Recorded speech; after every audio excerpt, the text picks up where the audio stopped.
Alright, halftime's over. Fox is back for more Juggernaut Edition. Episode 14? Yeah, pretty sure it's episode 14.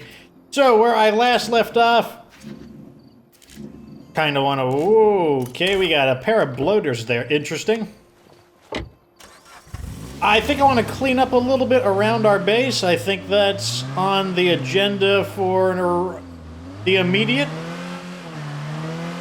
So they are just up ahead. Okay, right around here. Let's see if we can needle these guys with the crossbow.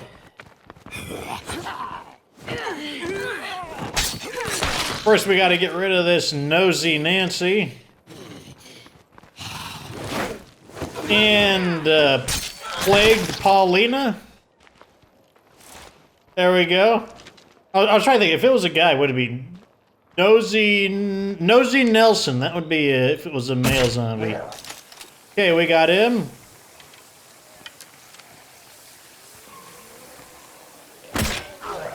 And we got him. And that's good. Oh my. Oh, no, no, no. Wait, what are these arrows doing here? Light bolts. Very suspicious.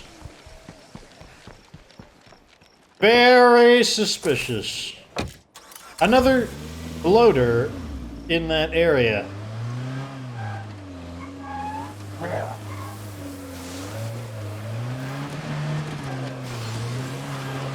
Okay, so one of the questions I got as a comment that I read was, how do I deal with human enemies on Nightmare Zone?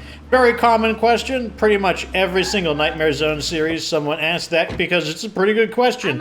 And there's typically two answers. The first answer is I don't deal with them because for the most part, there's not a lot of value in killing human enemies.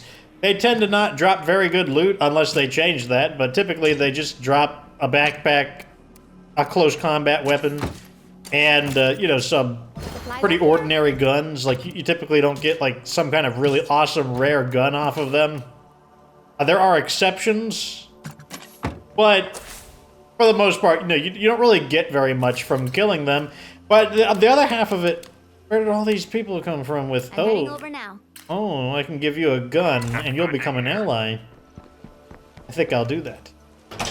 Let's give them a really crummy gun. In order to expand and improve, we need more materials. Ah, this one that is almost broken seems... Oh, this one's even 85 parts to repair.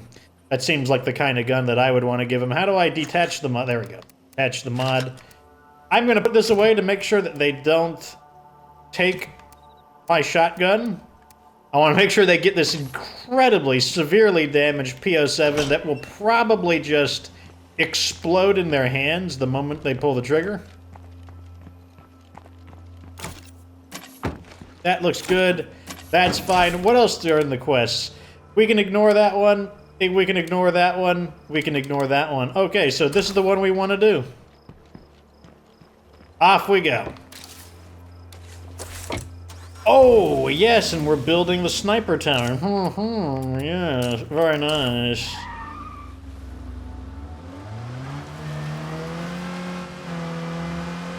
Okay, so we'll give this guy the gun, the incredibly ghetto beat-up gun, and they'll become an ally. We'll see what they have to say for sale, and then we'll see about maybe we want to recruit one of them. We will need 8 people to move into the 2 bigger bases, but we still haven't moved into the other 4-man base, so... Oh, whoa, forgot this vehicle does not have quite as good of turning as the truck. Driving like I am drunk. Now entering Camp Winchester. I believe that's the starting area. I would really like to find a survey car. That would make revealing the map so much easier. Someone made the comment that, oh yeah, so, wait, whatever. I said hostile survivors. So for the most part, you can just ignore them because they typically just mind their own business and there's not a whole lot of value to killing them. But if you do need to kill them, there are a few ways to do it. One way is just use zombies. Honk the horn and lure a whole buttload of zombies to them. Here's a gun. Thanks. A really good one. Remove the PO7. Enjoy. Don't just stand out there in the cold. Get your ass in here. Paid me 28 influence for it, basically. Hey, you're not dead. Let me see Okay, so what are you selling at allied level? Arts or material. Look at that. We're up to 3,000. Killing all those plague arts has brought us up to 3,200 influence. Hey, you're not dead. Which I like. Let's I like that Sure. quite a bit. I want any parts. I'll take those. I think I want anything else, though. I kind of want the rucksack, actually. You know gardening. I don't need you, then. Hey, good to see you again. You know mechanics, so I don't need you. What's going on, hun? And you know acting, so I don't need any of you. Hey, Okay, you can a just... friendly face. Ammo income, so is it going to give me +1 ammo and some shooting EXP? Sure. I guess you guys can just stay my allies. I will buy the stuff. Gimme. Put it in the back. And let's head back to base. And let's call some DLC in. What else are we going to do with our influence but spend it on something really good? Oh yes, so I was saying about hostile humans. So one of the ways you can kill them is to just drive your vehicle around them and honk the horn, and then what you want to do is kind of lure a glob of them over and then drive far enough away so that the zombies stop chasing you and stop fighting them. Especially if you could find like ferals, if you could drag some ferals or some juggernauts over. Hostiles are usually pretty good at killing regular zombies, but you know, get some ferals on them. Some juggernauts. Maybe you can get like a screamer to kind of wander in to constantly call in enemies. And then, like I said, the main thing is you want to kind of drive away in a way where the zombies lose interest in the car and they begin fighting the enemy survivors instead. That's one way you can deal with them pretty safely. Another way to deal with them would be to throw zombait at their house and hide, which is basically a different variation of doing the same thing.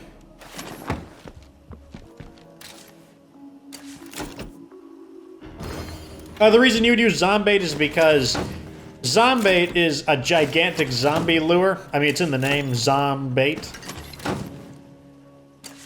And that makes it really good at just getting zombies to go somewhere to beat up people you don't like. The third way would be to use bloater gas. Bloater gas will kill an enemy human in one hit. Unless you hit them just with the very edge of it and they're able to kind of wander out of it. But if you hit them, not even cleanly, but you just kind of get them mostly inside of it, they're probably just dead. Bloater gas is extremely deadly. It's very deadly to you, too. If you gas yourself, you have a very little time to get out of it. It kills you extremely quickly. Okay, so it looks like the random quest is gone. So let's try and kill those guys, I guess. Let's grab some firecrackers. And some Molotovs. And we'll see if we can't get rid of that infestation. Gotta keep on top of them where possible. Then the next way you could kill them is to use a sniper rifle. And zombait. Basically, use the zombait to kind of get zombies to kind of rile them up. You know, sometimes they'll even come outside of the building. And then you can just kind of snipe them from really far away where their aim won't be good enough to hit you. How do we want to deal with these regular zombies? First, I got to squish this one off. They're wandering away from the infestation, so I think we're okay.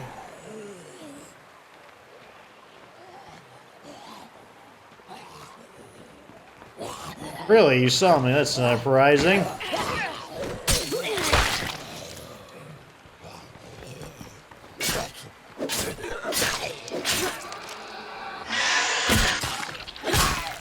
And that wasn't quite fast enough, so let's get back in the car.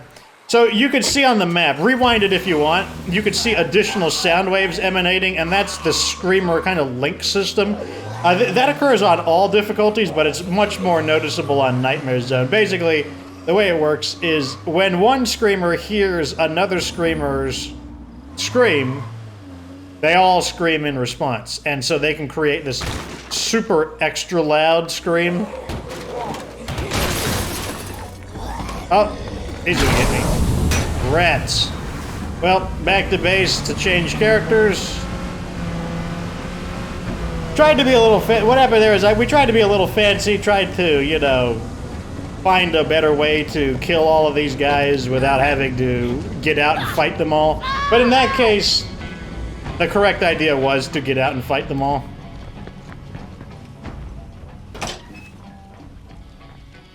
So that's what we're gonna do. I was hoping to save some resources by not having to fight them, but we're not gonna be able to do that. Alright, so while I'm here, I'm gonna use a bandage. And then we'll just send a different character out. So sometimes the strategy is, you know, be a little sneaky. Sometimes brute force is the strategy. And in this case, brute force is the strategy. Okay, so let's go ahead and swap it out. Who's going out there? Kilgore? I don't want to send out Kilgore. Or do I? I want someone else to have a chance to level up a bit. Yeah, we'll send Andrea out. Right. And the first thing I'm going to do is I'm going to continuously change characters in order to get everyone to abandon these dumb quests that I don't want to do.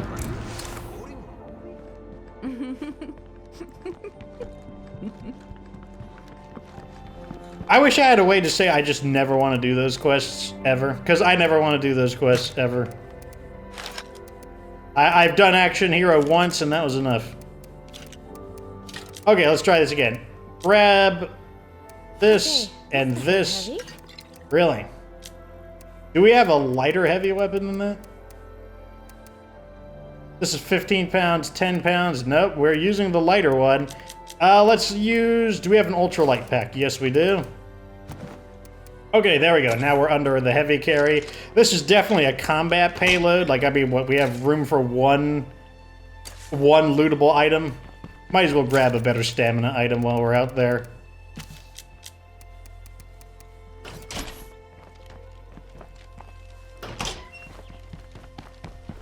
Alright, so off we go again.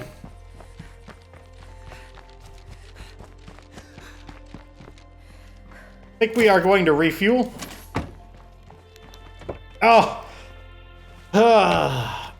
Of all the things they could have changed in the UI, could they not have changed the refuel button to something different?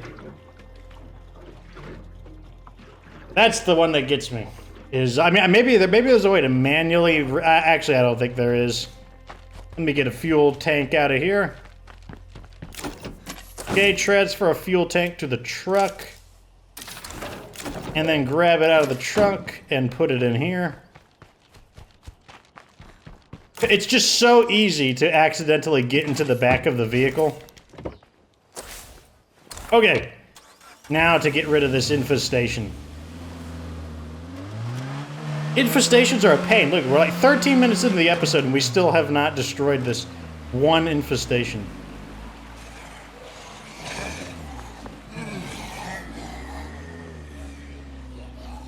Okay, we got 2 hordes. I think I'm just gonna run them over.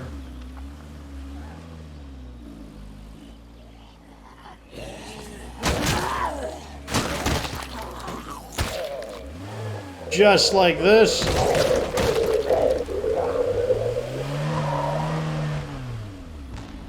We just need to get rid of all these zombies in the general area.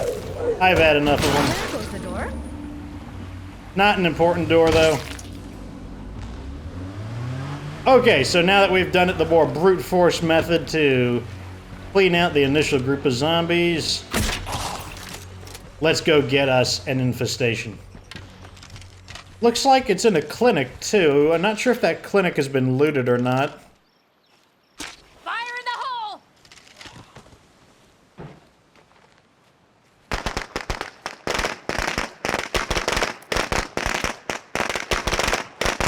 Come on out, boys! I got a surprise for you. Where's the screamer at? Right in the back.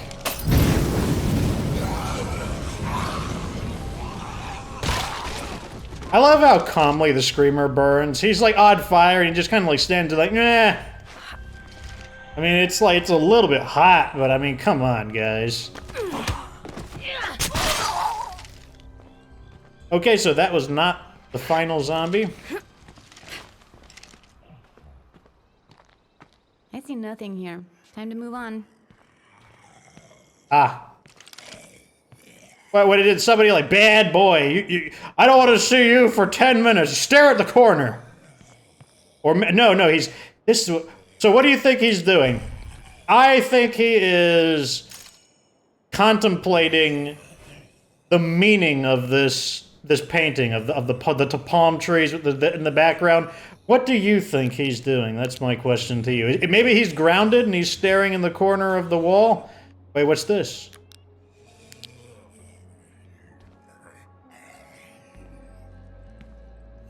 Is that like a little tiny toilet seat? I think it is. I think it's like a portable little toilet seat that they could dump in. You got some interesting stuff here. So you tell me down in the comment section, what is this guy doing? I'm going with him investigating the mysteries of the painting. That zombie was less of, you know, not, he's like, you know, I could be like the other zombies and just kind of shamble around and try to eat people's brains, but there's more to life than that. You know, there's the mysteries of the world. Like, why have we become zombies? Like, can zombies express themselves through the arts? And the answer for him is no, because I have clipped him a little bit short.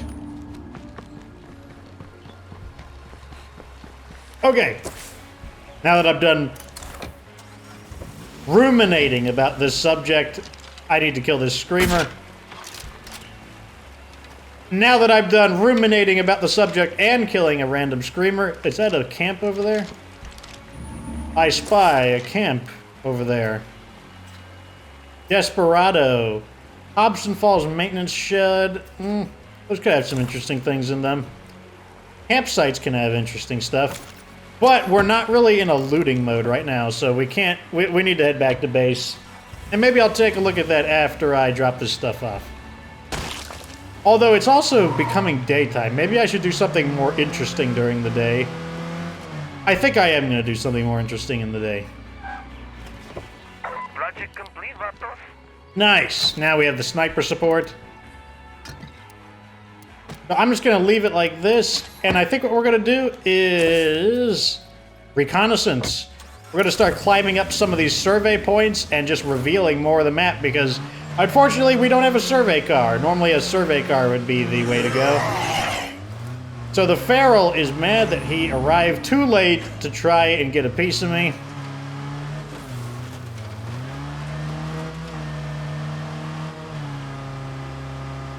Whoa, let's not run him over. What do we got over here? Is that a post office? Yep, we got a post office. We got a billboard. And a bunch of zombies. Ah, let's fight them.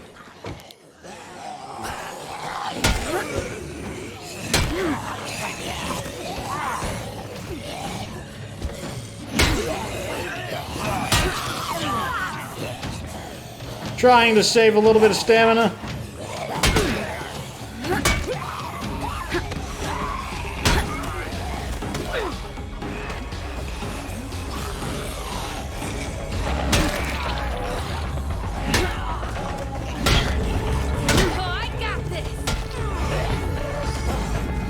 Let's hop back over and get our stamina back.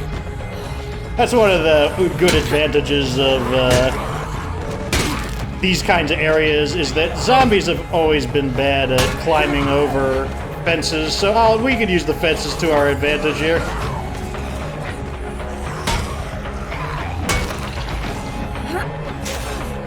Oh, we missed that one attack, which kind of threw our rhythm off. I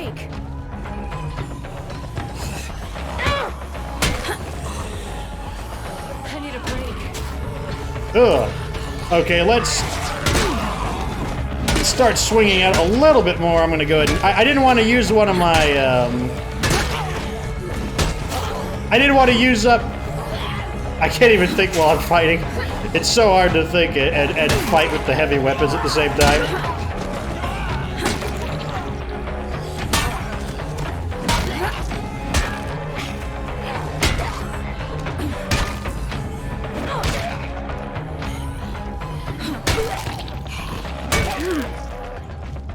Okay. There we go. It's so hard to think. Like, I'm still not sold on the heavy weapons. I know some people are swearing up and down by it, but people do that all the time. People are always saying, like, this is the best thing ever. Sometimes it's the best thing ever, sometimes it's not. I'm still not seeing it. Some people are saying that, oh, I'm just not doing it right. Let me tell you, even if I am not doing it as good as I could be, like, having beaten Ninja Gaiden 2, specifically Ninja Gaiden 2 on Path of the Master Ninja, I know a thing or two about, what do you call it, action games. And even if I'm not using something as optimally as I could, it doesn't take me too long to tell the potential of something. And so far, I am not really seeing too much light at the end of the heavy weapons tunnel. And let me tell you, maybe you guys haven't played Ninja Gaiden 2, but Ninja Gaiden 2, especially on Path of the Master Ninja, which is the highest difficulty, that basically makes games like Dark Souls and Sekiro, Shadows Die, it makes it look like they're basically for people who are just now getting into video games. That game is, like, really hard. So, let me tell you, if there is an awesome use for heavy weapons, I'll find it given time, but gotta say, I'm not super optimistic in the beginning.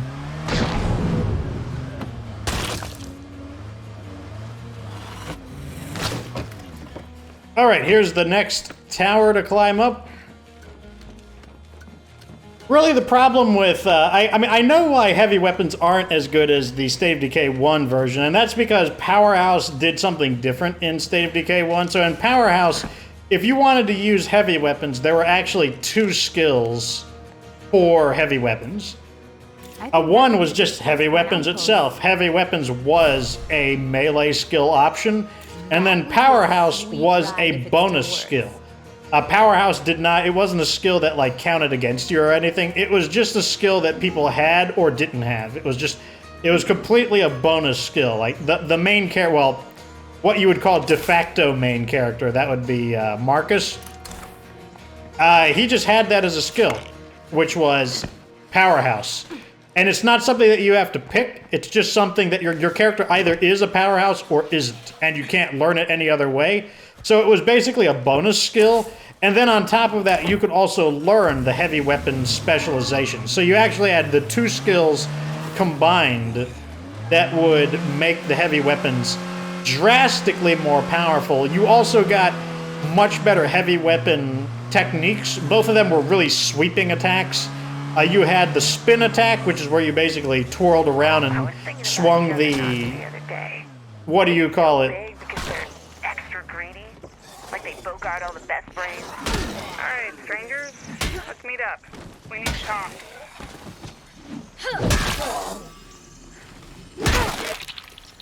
Good.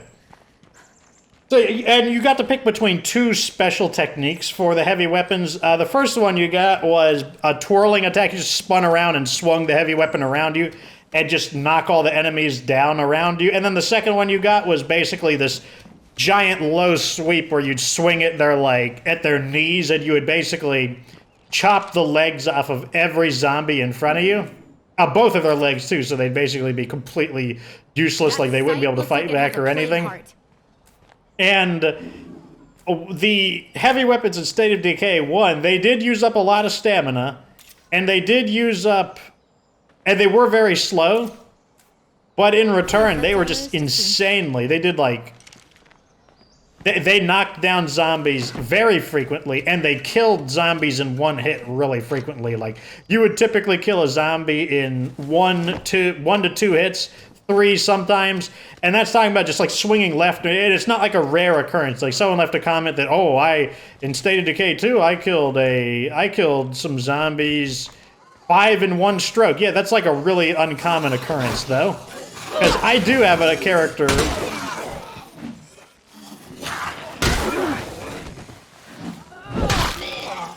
I do have a character with swordplay and a heavy weapon with a high lethality. And yeah, it does seem to kill the enemies more frequently in one hit. Oh no!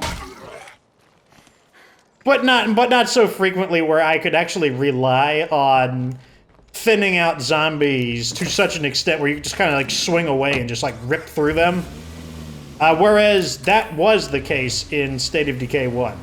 Like the heavy weapons there, they would beat the crap out of people. I'm also not too crazy about the counterattack on heavy weapons. The counterattack is every time I dodge, and then you see me do that kind of like jump back in, and that's because I don't want to counterattack into an ability that hits only one enemy. I want to counterattack into like a sweeping attack that hits all of the enemies in front of me. And what's annoying is you kind of have... Oh. He dodged the wrong way. Wah, wah. And the thing is, like, you're kind of pushed into using the... I mean, like, you could choose not to use the counterattack, but if you push the melee attack button within a certain amount of time after dodging, that's just what... You just do the counter, like, right here. Like, I'll do it again. Here's the counterattack right here. Okay, I guess I have to be facing them. There we go. So that's the counterattack right there.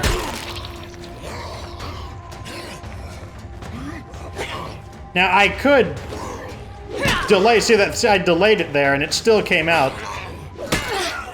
Delayed it again. So, in other words, if you don't want to do the counterattack, you have to wait a decent amount of time.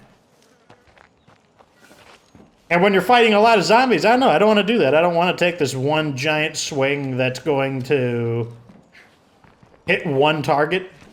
People are saying that the heavy weapons are really fragile, and I agree. They're definitely. We should start looking for a bigger base. I'm glad we're What's being this guy sensible. doing? And yeah, I'll definitely agree. I think that the current heavy weapons are too fragile. Not in the sense that they're necessarily more fragile than other weapons that exist, but it's just the fact that these weapons were designed to hit through many enemies, meaning they lose their durability really fast because, you know, you swing once, you might hit 4 zombies, so you're taking 4 hits of durability loss instead of like 1 or 2. And I mean, that builds up just really, really fast.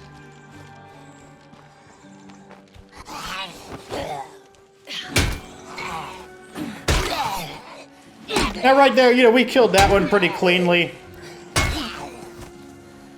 But I could do the same thing with any other weapon. I could have killed that zombie cleanly with swordplay. I could have killed that zombie cleanly with Oh,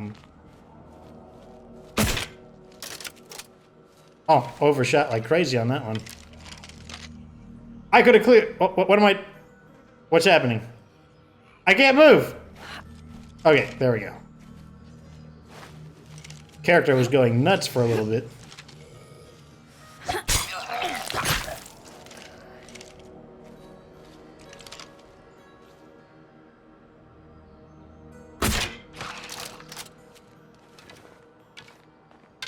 I don't know why I'm killing these guys.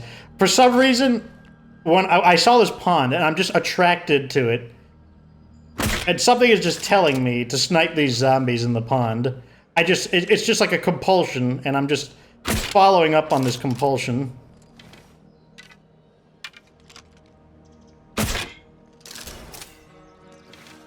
Oh well, picked up a little bit of shooting skill, that's fine. Oh, here's something. I believe that's a repair vehicle, so what we could do is just run over there and see if we can get a repair kit out of it. Actually, it might just be a normal everyday truck. Still worth it to check the trunk. Oh, fuel. See? That didn't turn out too bad. But I still haven't given up on the heavy weapons yet. I still think they... Oh, did that hurt? I still think there might be some potential. Okay, the sign is definitely not making this easier.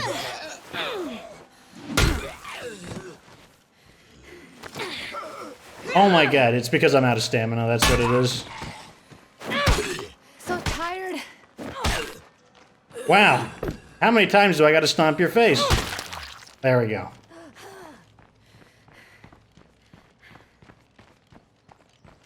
Okay, I think we've explored enough for this episode. Let's head back to base. But that's what I think of heavy weapons so far. From the comments that I'm getting, I think... What? Post-apocalyptic life isn't all that bad. Well, that's because you're in my community. Of course, post-apocalyptic life isn't going to be that bad.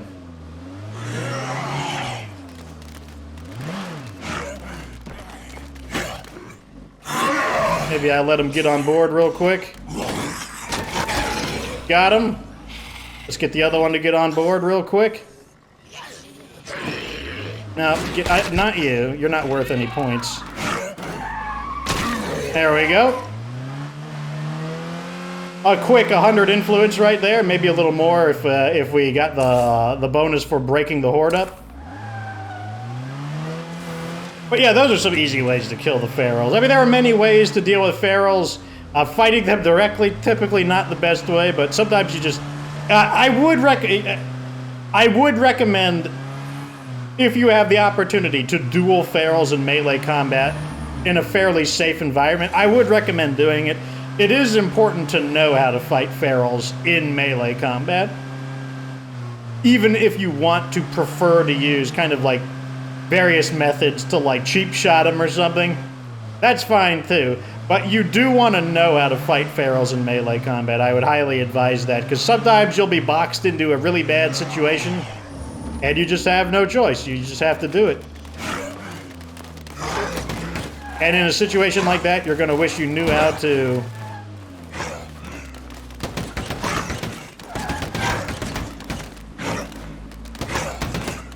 Oh my god, these ferals.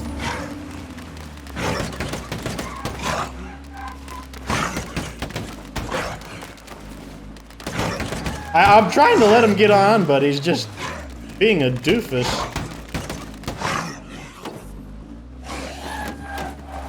Really? So that one didn't count. I guess the good old telephone pole trick didn't want to work with him.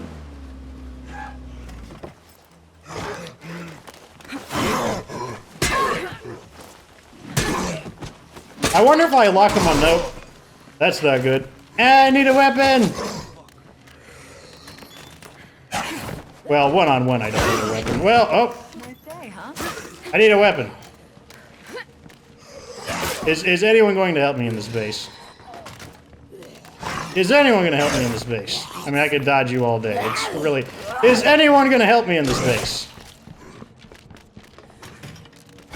I'm just curious. Is anyone going to help me in this base?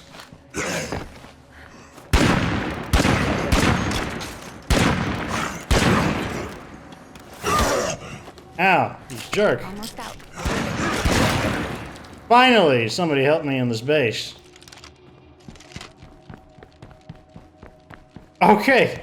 Anyways, let's go ahead and dump that in there. Let's grab a new heavy weapon out. Another big old shovel, the shoveler.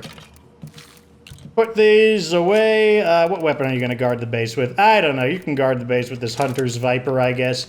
Put all this crap back in, because you need to get a rest. And we're going to jump right up here and put a close to this episode. But anyways, that's what I think about the heavy weapons so far. Like I said, haven't given up on them. You know, I just wish they were kind of OP. I'm going to be completely honest with you guys. I wish they were a little bit OP. I was really hoping that they were going to just knock my socks off. I didn't want them to be balanced. I think this game is old enough that it would not have been a big deal if they launched a weapon that was OP. I mean, what is that going to do? Break the game? Like, I don't know. That's just me, though. Let me know what you think down in the comments section. But I hope you enjoyed this episode. I don't know how you connect to my thoughts on heavy weapons. Some of you guys seem to like it. I notice more you seem to not like it than like it. I'm more in the camp that I'm not really crazy about it, but what can you do? At any rate, like this video if it was entertaining. Subscribe for future Juggernaut content. Of course, remember that you don't have to be good to get good.